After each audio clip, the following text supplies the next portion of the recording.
In this video, we're going to talk about this one type of stress that I call hectic stress. Now, hectic stress is that kind of stress that makes you feel like you're being pulled in 1,000 different directions. In fact, a great exercise for you is just to take a minute and write down some of the stuff that's in your head right now, some of the stuff that makes you feel crazy and hectic all the time. And I want you to consider this. The stuff that makes you hectic is the stuff you really care about. You know, maybe that's a new thought to you because you're probably thinking as you write those things down, these are bad things in my life. These are the sort of the enemy in my life. But if you just stop and think about it, I think you'll realize, well, the reason they're on your schedule, whether you're consciously doing it or not, the reason that it's part of your financial picture is because you care about it.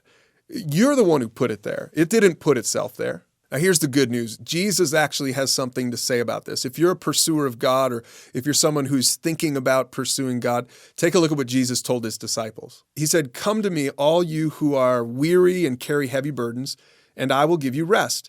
Take my yoke upon you. Let me teach you, because I'm humble and gentle at heart, and you will find rest for your souls. For my yoke is easy to bear, and the burden that I give you is light."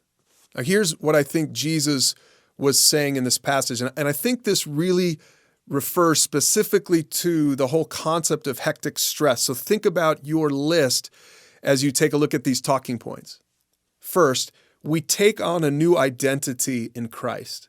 When Jesus said, "Come to me and I'll give you rest," he wasn't saying, hey, if you become a Christian, you're going to go into early retirement. You can go retire to the beach and, hang 10. And I think really what he's getting at is when you start following Jesus, and his disciples were doing this, they were following Jesus, it totally redefines you. It redefines your identity. And so some of those things that cause stress, because if you think about your schedule, your finances, a lot of the reason those things are on that list in the first place is because you're trying to find fulfillment and identity and self-worth in that list of stuff. But when you start following Jesus, then you get released from the rat race of expectations because you're not allowing your security to be tied up in all of that other stuff, the stuff that the world would have you chase. You don't feel like you need to chase that so much.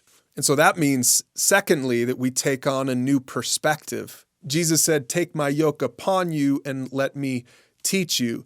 See, one of the things that becomes true of a pursuer of God is you start listening to God's opinion, to Jesus's teaching, instead of just listening to your own opinion and your own feelings. And so that just fundamentally changes your perspective. You start caring about the things that Jesus cares about. And that's what he means when he said, "Take my yoke upon you." In other words, if you think of a yoke, right? A yoke was something that they would put on the oxen to carry a load. And so the idea here is Jesus is saying, hey, the load that you're carrying, how about you let go of that load?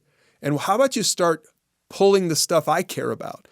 So, that's kind of the implication. Take my yoke means start taking my load. And he says, my load is light. But the point is, our perspective gets changed.